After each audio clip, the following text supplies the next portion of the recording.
Hi, and welcome to the Rethinking Trauma and Transition podcast, where we are challenging the stigma surrounding trauma and the concept of healing through the conversations we're having.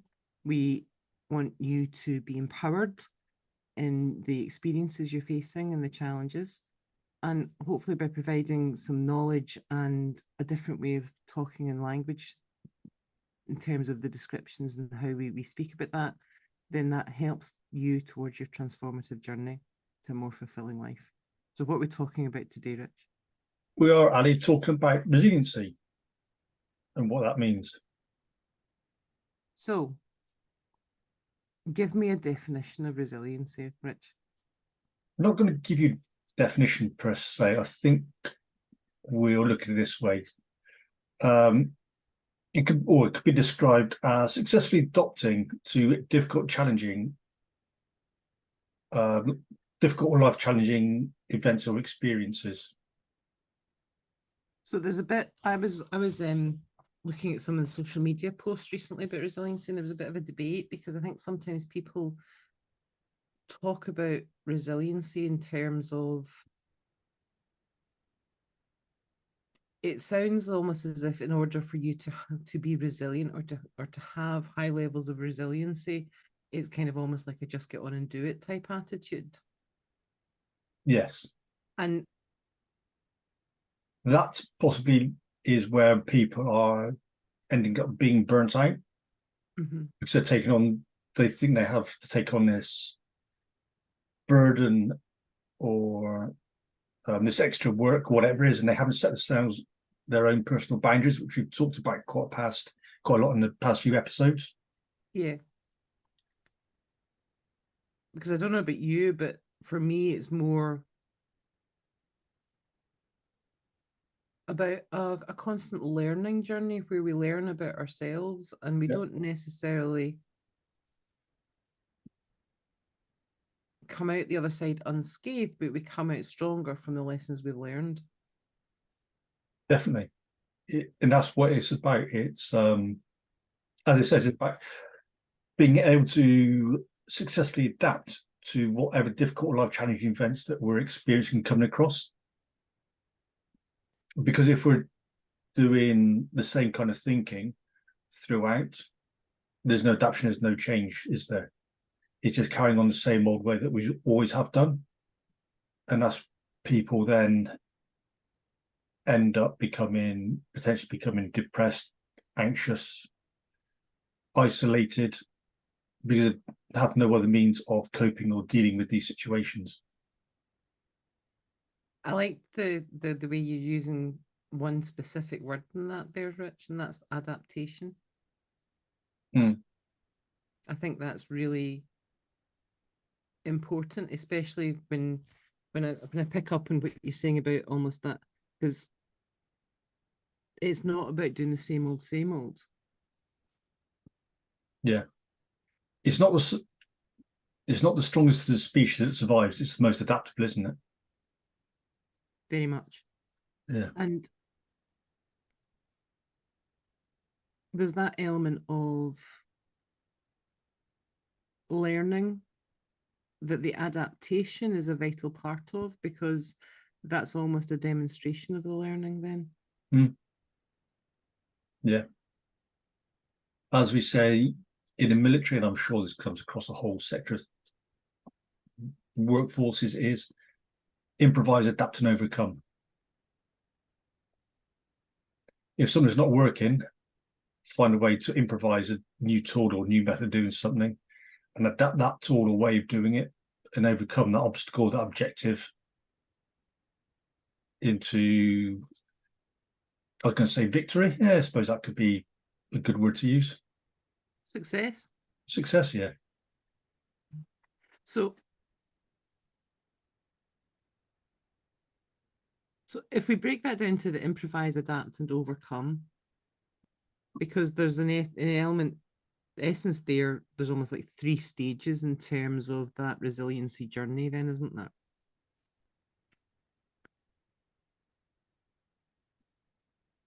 So let's see if we can expand that improvise section first off. in terms of that first step? We look at that as modeling someone's successful behaviors that you've not utilized yourself. There's a very good friend of mine who does lots of survival training, and been having various chats with him about what he carries around in his little old metal tin, the old metal tobacco tins. Carries quite a lot in them. And as he was saying, is you want to utilize as much space in that tin as possible. So you'd melt the candle down so it'd have corners, so the corners would fit nicely into that tin. You'd have, so obviously you have things like fishing line, hooks, firelighting stuff, and a whole host of other things as well in there. And it would be looking at all these items and going, oh, where can I utilize the fishing line in somewhere else?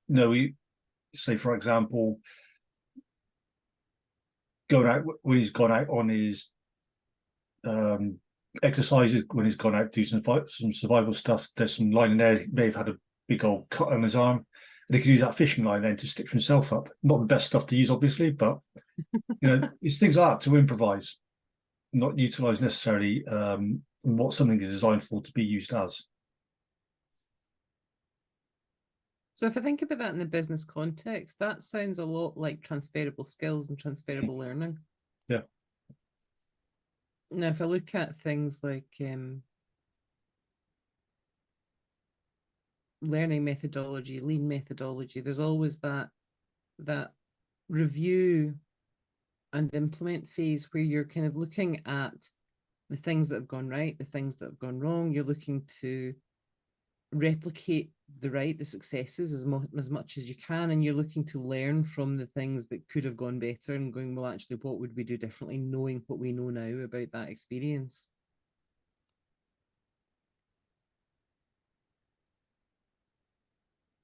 And I'm wondering, in terms of that resiliency, so we've talked a lot about patterns and about breaking patterns. But there's also an element of transferability of patterns. And sometimes I think we underestimate exactly how much we have in our tobacco tin that we maybe only use in one setting or have done up till now, but we could use in a new way, in a different way now, with a little bit of thought, because that's a bit like breaking conversational patterns that always end up the wrong way. Yeah. Or it could be about a skill set or something that has worked really well in a different setting that we could adapt and apply in this setting to get us a better outcome. Yeah. People tend to have those thought patterns of, I blame X, Y, and Z for my situation. And when they're talking to someone, it's always about them it's always about them being stuck in that moment of time, potentially.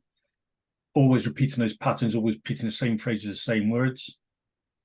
And it's looking at interrupting those patterns, interrupting those words, that physiology in some way to change that pattern so that person then can adapt into a newer, better, more positive situation.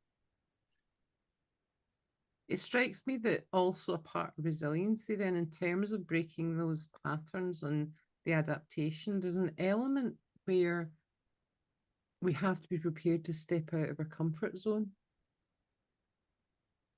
to feel a bit uncomfortable, and that maybe those emotions that sometimes we deem as negative and to be avoided, like things like anxiety, etc. There's almost an element where that's part and parcel of that journey, because that's a demonstration of the stepping out of the prescribed pattern but it's just managing those levels so that it doesn't put us in a place of high risk. Yeah.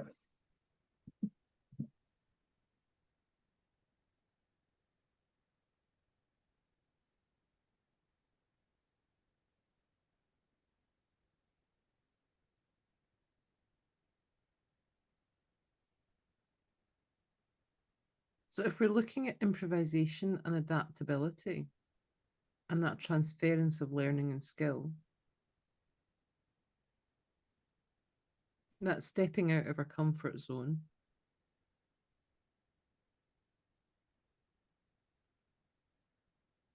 there's an element in there as well, which is about, and again, that's linked to the comfort zone piece, which is about acknowledging our own capacity to have new experiences, because this might not necessarily be an experience or a learning that we have come across before, but we actually have the capacity to research, to ask, to tap into other people who may have that. Yeah, well, that's about old dogs learning new tricks, isn't it?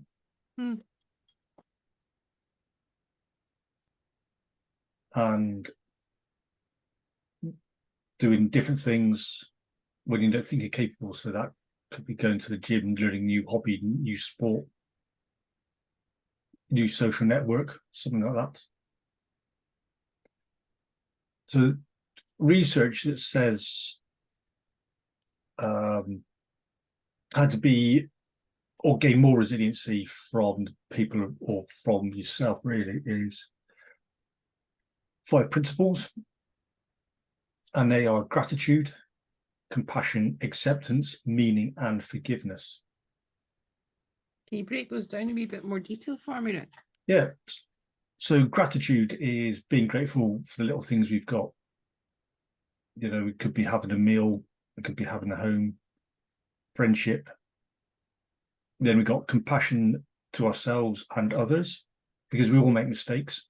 All our friends, all our family make mistakes as well, even though they may be not seen by yourself as well-intentioned, they possibly quite well would be from their point of view. So if we look at those first two, because the gratitude one also strikes me as almost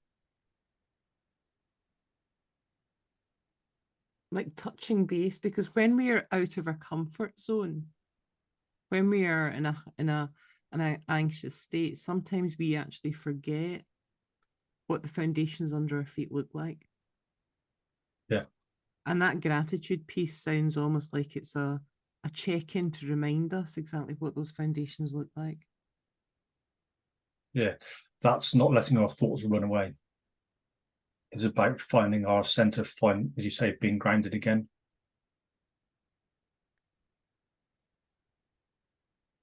And when I think about what you've said about the compassion piece, when I reflect on that sounds an awful lot like an awareness that we might not necessarily be in that situation on our own. Potentially, yeah. And it's also, I'm wondering if that's also about situational awareness in a way as well, where we're not only paying attention to ourselves, but also experiencing and maybe taking time to have a consideration for the experience from the perspective of other people as well. Yeah. As I said, we all make mistakes. And we need to, another one would be acceptance of those mistakes, acceptance of ours and other people's failings. So most of us are pretty much our own worst critics. We're really hard on ourselves. Yeah. And being more gentle with ourselves and other people as best we can. I think that's really powerful, because as you say, sometimes those inner critics, those voices we carry,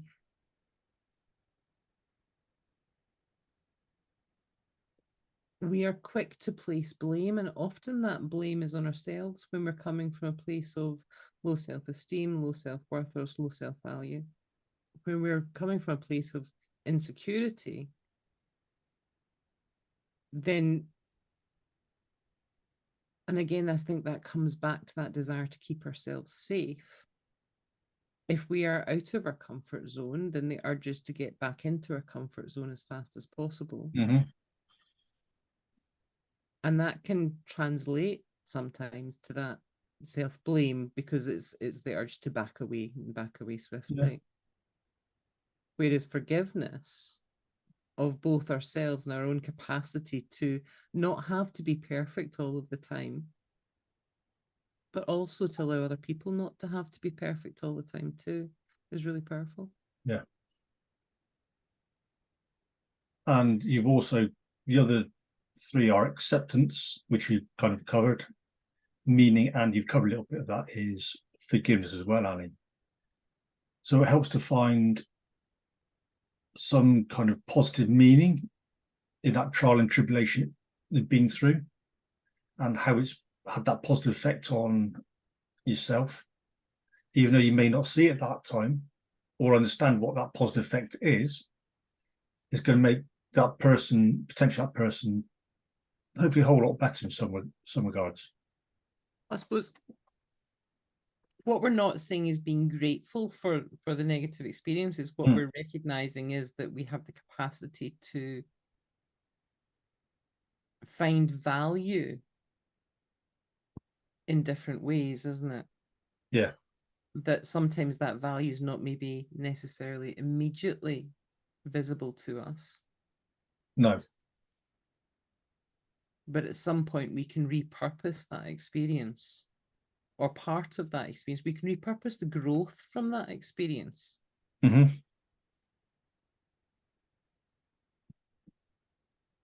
To our benefit. We might not always repurpose the experience, but we repurpose the growth from it.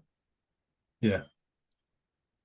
So there's a few key factors that contribute to personal resiliency even, and they are the way someone views and engages with the world, the availability and quality of social resources, and specific coping strategies. So if we've always got a pessimistic view of the world and how the world is, then the world is always going to be a miserable place to live in and go around in. As a few people have said, heaven and hell, that's all in the mind, and how we perceive the world to be. I suppose that comes back also to like my definition of luck as well, doesn't it? Yeah. That luck is an experience that is attributed after the event. And our interpretation of the event determines whether we consider it lucky or not, which means that depending when we attribute or review it might change our view of whether an event is lucky or not. Yeah. We might immediately think that was unlucky, and then 6 months, a year down the line go, actually, no, that was very lucky. Yes. When, as we mentioned before, everything really pretty much is neutral. Yeah. And it's only how we react to it in that moment of time. And later. Yeah. That attributes the sense of good, bad, indifferent, luck, unluck. Yeah. Yeah. The availability even, and quality of social resources. So that's all about the support system that you have in place, and your own personal network, how well you get on with other people. And I would guess you might even include that into the area that you live in. So if it's not a very well resourced or poor quality area, you may not have those resources to be able to dig yourself out and get yourself out of that situation. Do you think there's another layer in there as well? Because sometimes we can be physically and geographically isolated. But I'm just conscious that And it comes back to that matchy machine that is our brains. When we are feeling alone, ironically, our brain will seek to match our behaviors to that emotion. And that's when we're more likely to self-isolate. Because we create congruence in the moment between our reality and our thinking. The matchy kicks in and goes, job well done, guys. Look, hey, we've got a perfect match here. And that social context, that sense of community, that strikes me that's encouraging in terms of the building of resilience, to reach out and look beyond your immediate circles. And that actually connection is what helps with that too. Yeah.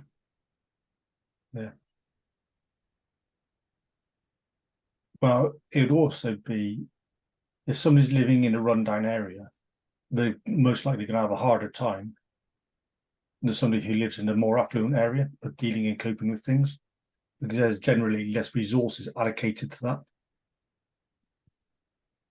And getting out of that locale is going to be, generally tends to be harder.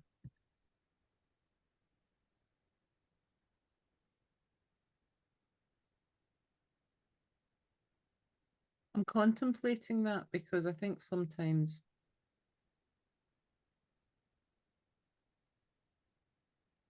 I agree, but I also want to add another caveat. Because sometimes we can be isolated by the public persona of our own success. Yeah. And that's where there's an element which is about the worth of your connections and the value of your connections. Oh, absolutely. And the nature of the relationships that you build. Yes. How much you share of yourself and invest in that relationship. So are you building relationships that are all very much based on material, surface and fitting in, or are you actually building relationships that are based on who you actually truly are, that have shared values, shared beliefs, shared thinking? Yeah. And then the final one of these key factors is specific coping strategies. So they could be everything from things like learning breathing techniques to meditations, to learning how, or going away on courses that, whatever it means, to improve yourself in some way. So does that mean then that it's encouraging us to tackle that from a physiological standpoint, from how we manage those negative emotions and negative feelings in the moment? So it's an internal state, isn't it? Yeah. So what sort of things can help with that? So we've mentioned it before, and there'll be loads of YouTube videos and all that, is box breathing. So it could be 4 or 5 breaths in, and then hold for 4 or 5 breaths, out for 4 or 5 breaths, and hold for 4 or 5 breaths, and repeat that until half dozen goes, until you feel better. So that's like a breath count of 4 in the intake and the hold and the outtake. Yeah. Because that literally follows the box shape. Square, yeah. There's another one where you go, say, 4 breaths in, hold for 4, then double length of breath out as well. You could do, if you're going to work, you can even, and you're walking, there's also walking meditations. And you could ask yourself questions such as, who am I? Who do I want to be? And that kind of thing. So meditation doesn't necessarily have to be sat in a chair or sat on the ground in the lotus position going on. Meditation takes a whole host of different ways and methods for various people. It's interesting you say that, because I had very much that conversation just recently with somebody about the fact that, and I don't know, maybe it was yourself, Rich, about they were struggling to meditate, and they'd been advised to try and meditate for 60 minutes a day. And I said, well, that's a lot if you've never done meditation before. That's like trying to go from couch to London Marathon in one fell swoop. And what struck me is as you say, is that actually meditation can be much more personal and experience, because what you're aiming to do in that moment is in a way quieten your thoughts, slow them down a bit. Because we're never going to stop our thinking. Our thinking is going to happen whether we're engaging with it or not. But we can get to a point where we're not as involved in it and not as actively chasing each of those thought patterns. And as you say, that can be through a range of activities. And is that meditation isn't just about what we traditionally perceive almost as the practice, but can be as simple as, I've heard people say, for instance, that baking is their meditation, because the action of the practiced routines is something they're very familiar with, and in doing so, it allows everything else to quieten down. So there's that element of the physical activity in a familiar pattern that allows the stillness of the thinking. Yeah.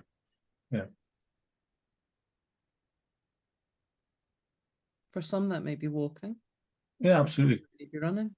Yeah, do some form of exercise what you enjoy doing. Yeah. For others, it might be pulling weeds in the garden. Could well be. Just be careful of putting the weeds of somebody in somebody's mind. They might be weeds to you. There could be somebody's sunflower. Well, that's about weeds being plants just in the wrong place, isn't it? Yeah. And I suppose that pulls us back to that adaptability and the transference of skills in a way. Nice link. Because that's about not underestimating the knowledge we already have. Yeah, we'll come on to something else in a minute regarding all that sort of stuff, which comes under what they call 7 C's, or the American Pediatrics. And so I was going to go on, according to resiliency theory, other factors that help build resiliency include social support, which we've already kind of covered. And you touched on self-esteem a little bit. And people who have higher self-esteem tend to be more resilient. Again, we've touched on coping skills and how we communicate with people as well is highly important. And the better we can communicate our feelings, our sense of maybe frustrations. That sounds a lot like boundaries and boundaries setting and maintaining our boundaries in that moment. Yeah. And letting people know, as you say, what is acceptable, what isn't acceptable, what's going on internally with yourself, those kind of things. Having those hard conversations at times. Well, that also strikes me that sometimes in conversations, what we're not good at doing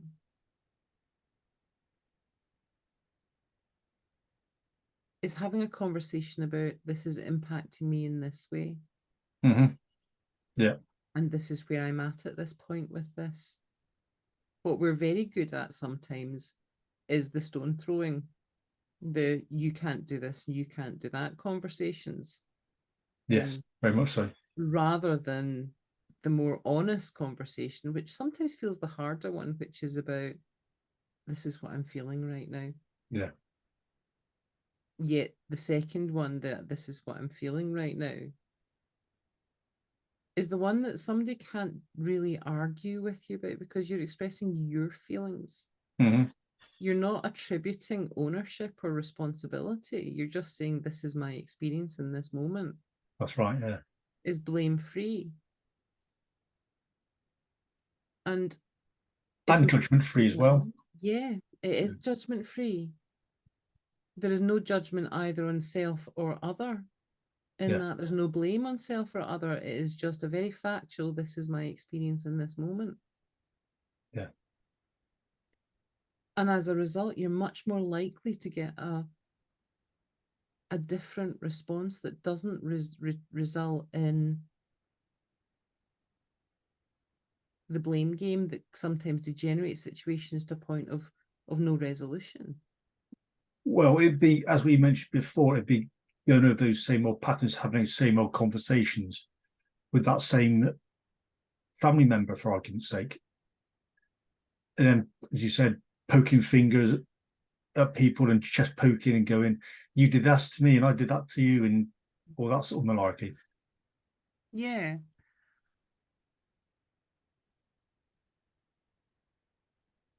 And sometimes that's also about saying what you need in that moment to help alleviate those emotions and those feelings. Yeah. And again, that's not about blame or responsibility. That can sometimes be about, actually, I need some thinking space, or I'm just struggling really hard with that. I need some support in this moment, and this is what the support would look and feel like for me. That's right.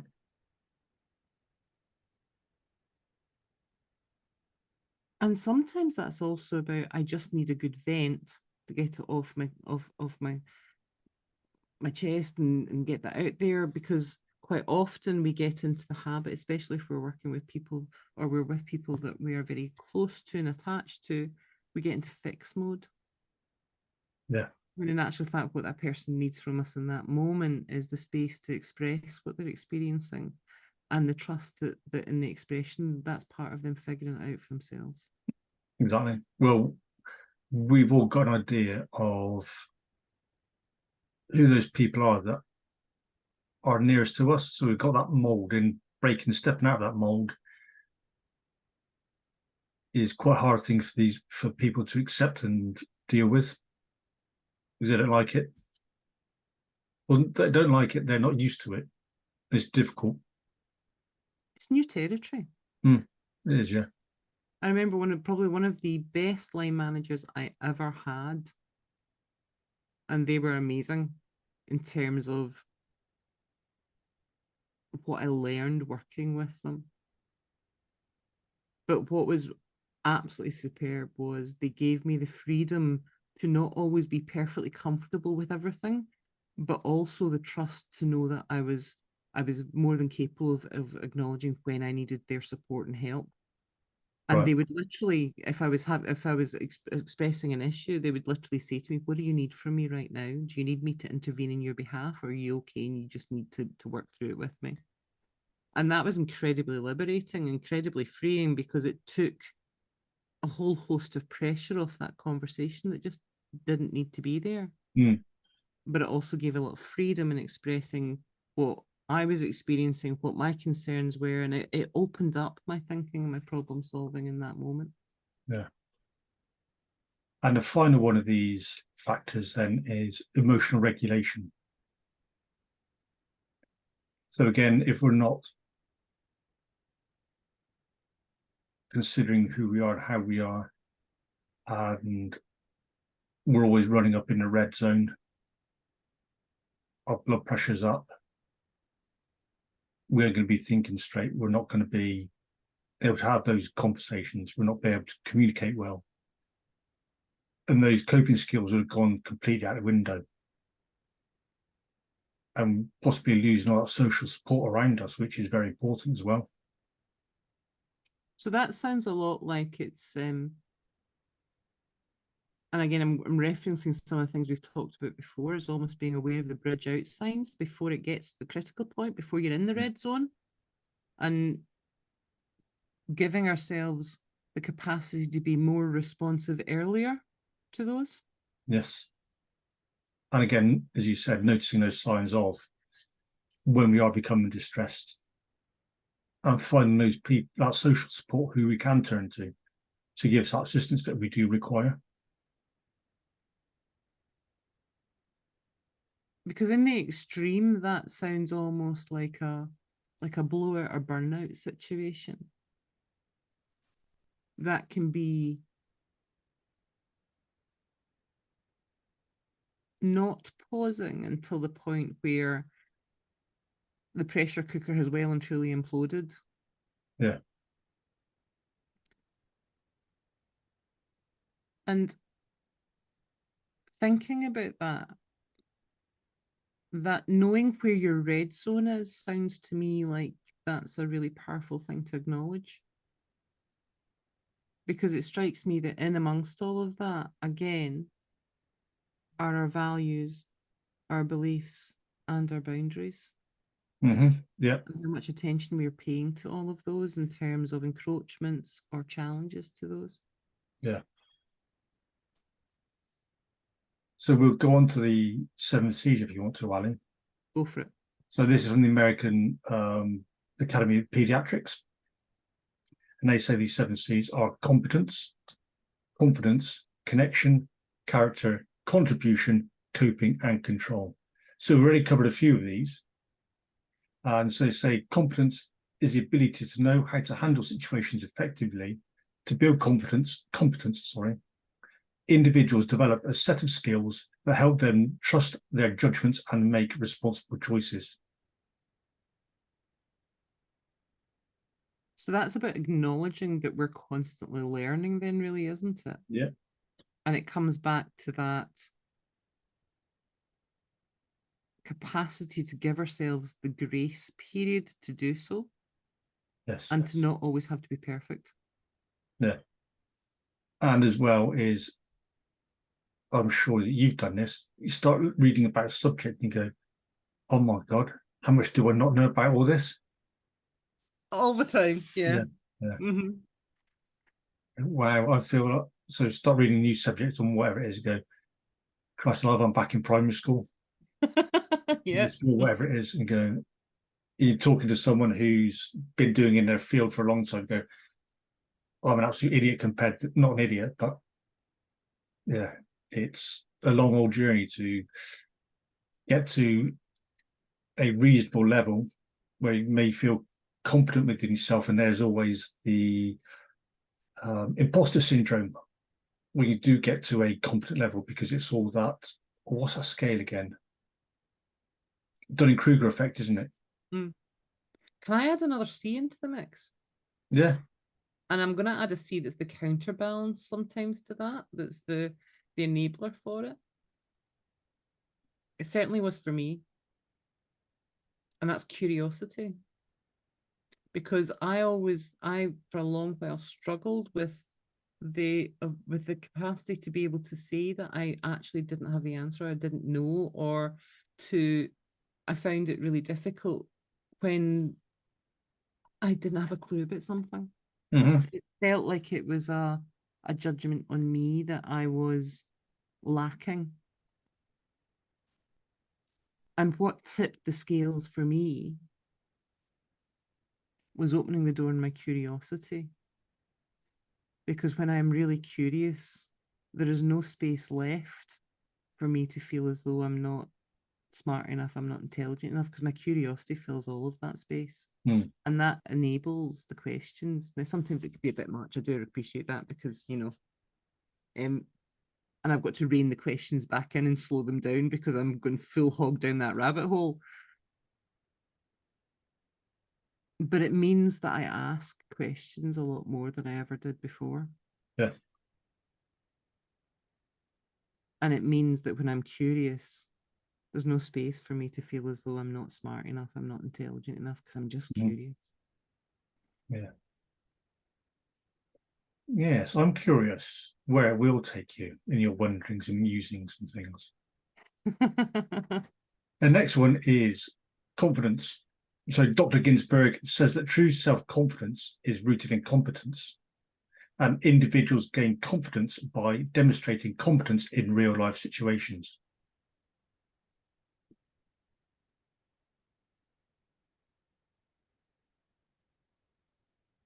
I want to kind of add a kind of angle to that again. Yeah. And again, it comes down to that curiosity piece. And I'm wondering sometimes whether or not we get caught up too much. And I'd be really interested in your viewpoint on this, Rich, on whether, because the number of times I hear people say, I'm just not confident. I don't have any confidence. And it sounds like this is something tangible that you have to have a defined amount of. And my question really is that even valid in terms of a tangible thing? Or is that curiosity again, and that freedom to express our curiosity, at which point the confidence becomes a null point? Yeah. And it's also confidence in what precisely. And if you are confident in a particular area, and it may be something considered quite simple, like tying up your shoes, doing up your shoelaces, could you carry that confidence from there across into another realm? Well, that's a really interesting debate, because what we're talking about there is competence, isn't it? It is. And it's almost like implying that if we're competent, then we're also confident. Yeah. And that comes back to my question, is confidence actually a real thing? Yeah. So as I'll read out the first sentence again then. Mm-hmm. Dr. Ginsberg says that true self-confidence is rooted in competence. So when we are competent in doing whatever task that is, then we become more self-confident. We have less of those imposter syndrome thoughts and doubts about ourselves, because we know we get better at doing whatever that skill set is.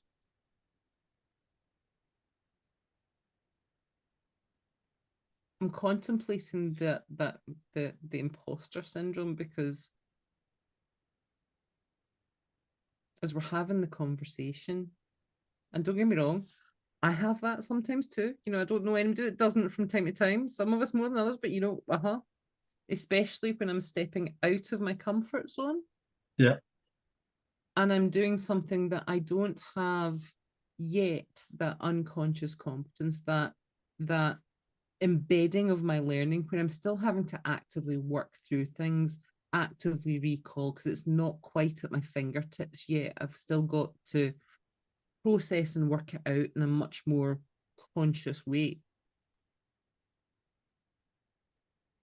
And as I'm kind of having that inner debate with myself here, as I'm having the debate with you, that comes back to what is confidence, because it's starting to feel more and more like that confidence is almost like an umbrella banner or title for everything that sits underneath, which is the curiosity, the competence, you know, the other C's, which actually are component parts of what other people perceive as confidence. Yeah. And in actual fact, is multifaceted. Well, go on about imposter syndrome. So there's one chap I was working with, and he works with this large multinational doing facilities management. He covers an area from northeast of England all the way up to a good central area of Scotland, say. So he's got a whole big old territory to look after and maintain and all that. And he was saying to me how he was always worried and he had always concerns about him being in that position. And my answer was to him, if they didn't think you were good enough, why did they put you in that place in the first place? They would have got somebody who is competent to do that job, to do that task, and to do it well. Well, the other thing that... Because I think, Ali, is others can see inside you what you can't see in yourself. I would wholeheartedly agree with that, yeah. And I think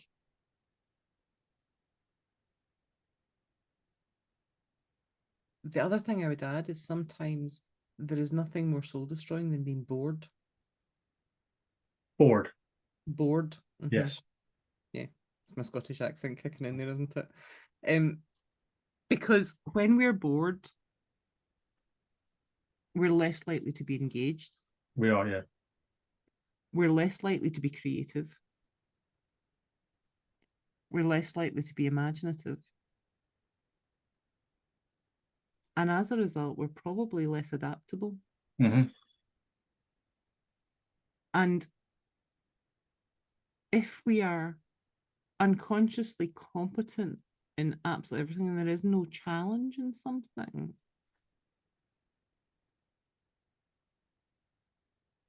then there's a risk of boredom. Yeah. So something I know coined the phrase bored out and burnt out. So you got burnout and then you got bored out, which is the opposite end, but very similar to being burnt out. Well, I look at recent conversations on burnout, and I would again, I agree wholeheartedly, because I think that is there's almost like an engagement type of burnout where you just aren't getting the stimulation you need, you aren't getting the challenge you need, where as a result you feel undervalued, you feel underappreciated, you feel unseen. Yes. But that can then lead on to things like self-esteem as well, and how you perceive yourself in that work situation or that family setting, whatever it is. Very much. Yeah. So then, as we already talked about, is connection, and that's close ties to family, friends, community, provides a sense of security and belonging. Now, interestingly, that's quite often the one that suffers first when we are feeling under pressure, under stress, and that comes back to that urge to withdraw. Yeah. To pull the drawbridge up and fortify the ramparts. When and should be doing the opposite. Not yeah, necessarily letting the whole barriers flood in or anything like that, but being more engaged. definitely. Yeah. We never know the strength of our support network until we tap into it. And in terms of that adaptability piece, that improvisation, if we pull up the drawbridge, if we man the ramparts, then we are unable to engage in the conversations that might give us the solutions or the way forward, or at least clear some of the path for us that might be within our network. Yeah. And then we're looking at character as well. So individual need a fundamental sense of right and wrong to make responsible choices, create and contribute to society, and experience self-worth. Expand on that one for me. So if we don't have the boundaries and we're going out doing what might be considered criminal acts or going against other people's morals and values, then people can, or some people get thrown out of the family. Again, they would have thrown out of family, nowhere to go. They're not making good choices. You know, somebody say an alcoholic, and they've made all these bad choices about drinking all the time and spending money on drink or whatever else, neglecting the family. They're not making reasonable choices. They've been self-centered, and then the only thing they're contributing to society really is helping the taxpayer, isn't it? And get thrown out, being drinking heavily and all that sort of stuff, get thrown out of the house, leaving home, on the streets. The self-worth may go down. They're not contributing, not being seen as a valued member of society. Is that really what that sounds like? Is almost pay attention to the spread and the lay of your table of values, and what's actually important within those, and actually where the weighting is of each of those. Because we can very easily get caught up in thinking our value lies in how much we earn, how senior the job is, how important the job title. Yeah. We all have, not so much these days, but we all have that same 6 foot hole in the ground, don't we? Exactly, yeah. Nobody gets out of this place alive. Well, hard but true. And when it comes down to it, the things that we are more likely to be remembered for are not how much we earned or how senior a position we had, but the impact on the people around about us and the connections that we had. And if we don't pay attention to those, then the world can become a very barren place, because the true richness of life sits in the relationships. Yeah. As I say, no man's an island. Very true. Yeah. So then the next one is contribution. Again, Dr. Ginsberg says that having a sense of purpose is a powerful motivator. Contributing to one's community reinforces positive reciprocal relationships. So purpose. Yeah. Going out there, get involved with the community, get involved in little projects. So I'm going to add another piece to that: purpose and participation. Yeah. Because I don't think you can have one without the other. So that would be, if I translate that in a slightly different way, that's about what are we choosing to participate in and what's the purpose of that participation. Yeah. Is it a positive contribution or is it a destructive one or a negative one? Is it aligned to our values? Is it enriching and nourishing those? Yeah. Or is it putting those in conflict? Is it nourishing and respecting our boundaries?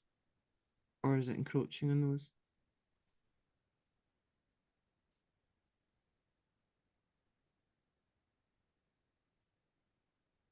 So that sounds like it's almost a health check in terms of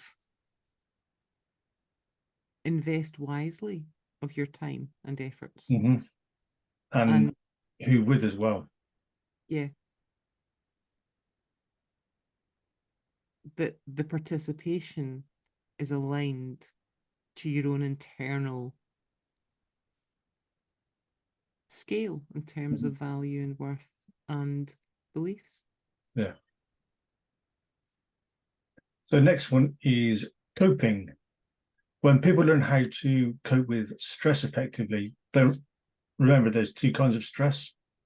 So you've got eustress, which is considered positive ones. That could be doing some exercise, thus going out of your comfort zone, that kind of thing. Then there's distress, which is, can I afford to pay the bills this month? Stuck in traffic at work, getting on to work again could be late, that kind of thing. So when people learn to cope with stress effectively, they are better prepared to handle adversity and setbacks. That sounds a little bit like it's related to that circle of influence and circle of concern. There's a circle of influence, which is the things that are within our scope to alter, amend, or change, or address. And then there's the circle of concern, where things that may cause us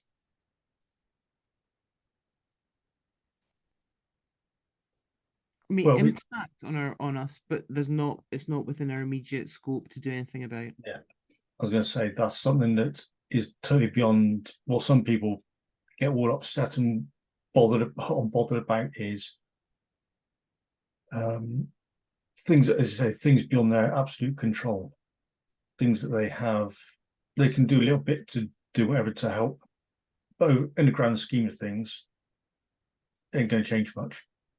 Well, I suppose a classic example of that is road rage, isn't it?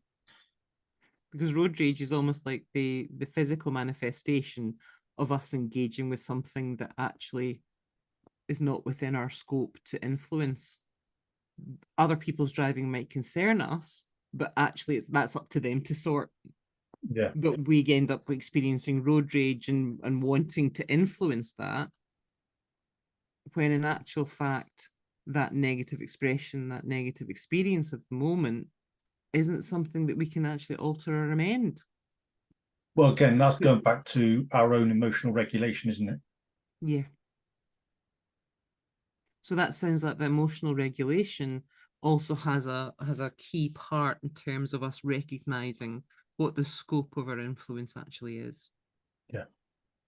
And what we can do something about and what we can't, which also strikes me as a bit like that anxiety timeline we talk about, where you know, I think I'd mentioned it before, where anxiety is very future focused, where when we're spending too much time jumping to that point too far ahead, we end up managing multiple contingencies that might never happen. We're making shit up. And the final one of these 7 C's is control. So develop an understanding of internal control helps individuals act as problem solvers instead of victims of circumstance. When individuals learn that they can control the outcome of their decisions, they are more likely to view themselves as capable and confident. So it's by that internal loci, isn't it? Of I'm going to stay present as best I can. And I'm not going to give my power away to that idiot driver over there. I'm not going to give my power away to maybe my partner who's upset me as I've come straight through the door from work and they've jumped all over me and start screaming and shouting about this gone wrong, that's gone wrong. It's about staying as present as potentially can, or looking at grander scheme of things is there's a war or conflict going off somewhere else and really concerned about that. Well, in grand scheme of things, there's not much able to do about that, is there? I'm going to hone in on the "my partner has upset me" comment. Mm-hmm.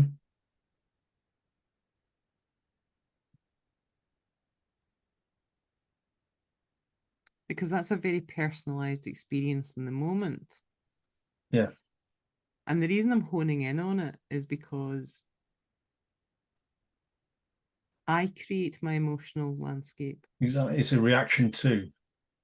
Yes. Yeah. It's the reaction I choose to have to the experiences I'm having in the moment.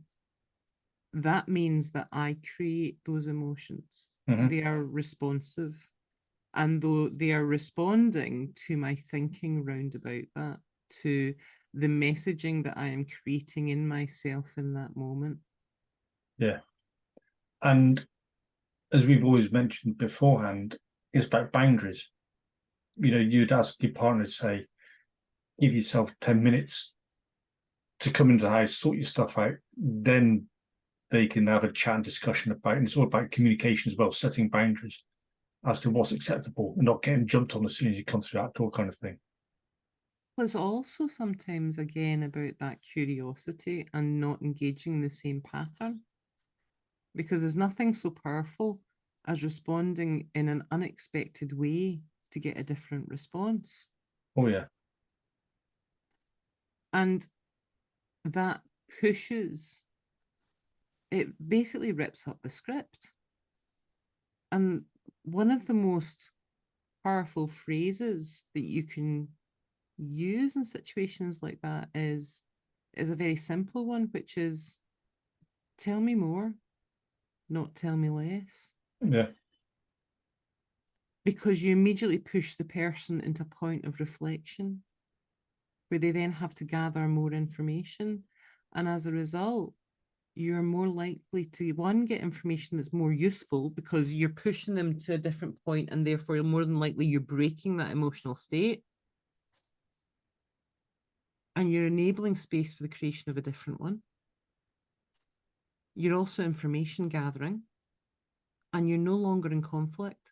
Mm-hmm. There's also another useful phrase is, that's right.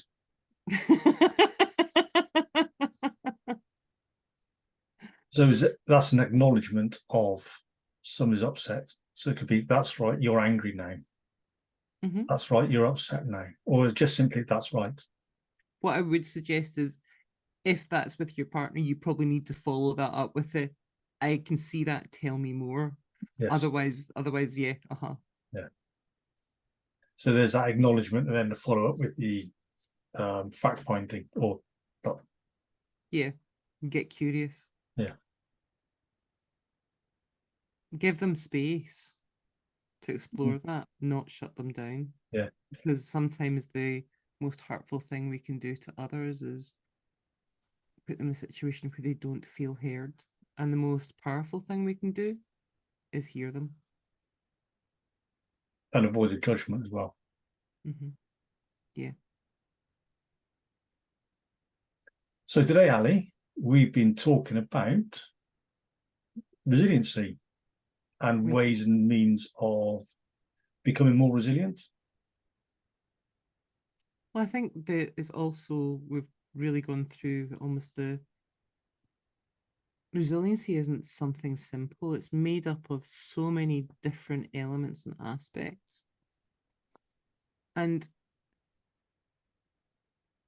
it's not about repeating patterns. It's about opening ourselves up to exploration and learning. It's about recognizing that not all of our experiences in life are going to be pleasurable or things that we would want to repeat, but also giving ourselves the space to learn from that, not necessarily celebrate the experience, but recognize that actually we are changed at the end of it. And I think recognizing that it does change us is really powerful. Mm-hmm. Yeah. So we've got the 5 principles of gratitude, compassion, acceptance, meaning, and forgiveness, as well as your social support, self-esteem, coping skills, communication skills, and emotional regulation. And we also cover off the 7 C's as well.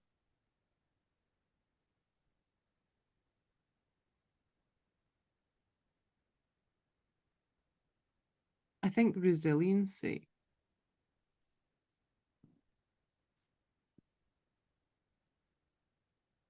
the more we adopt the capacity to give ourselves the space to apply these, the better we get at it. Building resiliency, because I would suggest that it's not necessarily like a defined amount that we should have. It's an ongoing process. Yeah. And the more we do it, the more we acknowledge the growth of that and adaptability that we have, because I think that's probably for me the key word in all of that is adaptability. Mm-hmm. And we need to improvise as well. Mm-hmm. Yeah. And the better we get at becoming more resilient, because it's a lifelong thing. Yes. And we also covered off the 7 C's and what they are, because there is also cross-reference between both what we had said before and what we covered off there as well. And we'd like to say thank you to our listeners in Canada, Holland, Denmark, the United States, Australia, and Germany, and all across the UK as well. Yeah, we're kind of getting a bit of a global stretch here now, aren't we? We are. Yeah. Thank you.